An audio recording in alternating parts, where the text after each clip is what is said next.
চৰকাৰী ঘৰৰ নতুন লিষ্ট আহিছে। আপুনি চৰকাৰী ঘৰ নতুন লিষ্ট চালেনে?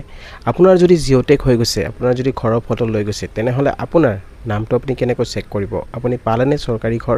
যদি পোৱা নাই, আপোনাৰ নামটো আপুনি ক'ত কেনেকৈ চেক কৰিব লাগিব? আজি ষ্টেপ টু ষ্টেপ আপোনালোকক দেখুৱাম। তো বলকচোন লৈ যাব বিচাৰিছোঁ আপোনালোক।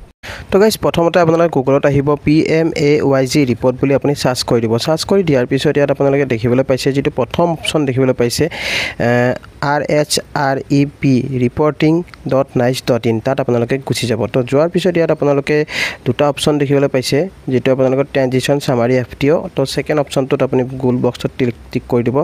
তাৰপিছত ইয়াত চিলেক্ট কৰিব আপোনাৰ প্ৰিভিয়াছ ইয়াৰ 2024-25 চিলেক্ট কৰাৰ পিছত ইয়াত প্ৰথম যিটো অপশ্যন দেখিবলৈ পাইছে প্ৰধানমন্ত্ৰী আৱাস যোজনা, তো তাত আপোনালোকে গুচি যাব। তো যোৱাৰ পিছত ইয়াত আপোনালোকে দেখিবলৈ পাব আসাম, বিহাৰ যি আছে, আপুনি আসাম চিলেক্ট কৰিব।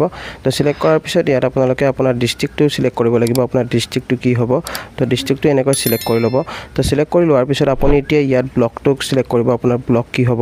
তো ব্লকটো চিলেক্ট কৰাৰ পিছত এনেকৈ আপোনাৰ ইয়াত আহি যাব আপোনাৰ নেম ৱাইজ। তাৰপিছত আপুনি ডাউনলোড কৰিব। ডাউনলোড কৰিলে আপুনি ডাইৰেক্ট ডাউনলোডত আপুনি চাব পাৰিব যে আপোনাৰ নামটো আছেনে নাই। তো এনেকৈ আপুনি চৰকাৰী ঘৰৰ লিষ্ট ডাউনলোড কৰিব পাৰিব। তো আই হোপ আপোনালোকে নিশ্চয় ভিডিঅ'টো বুজি পালে।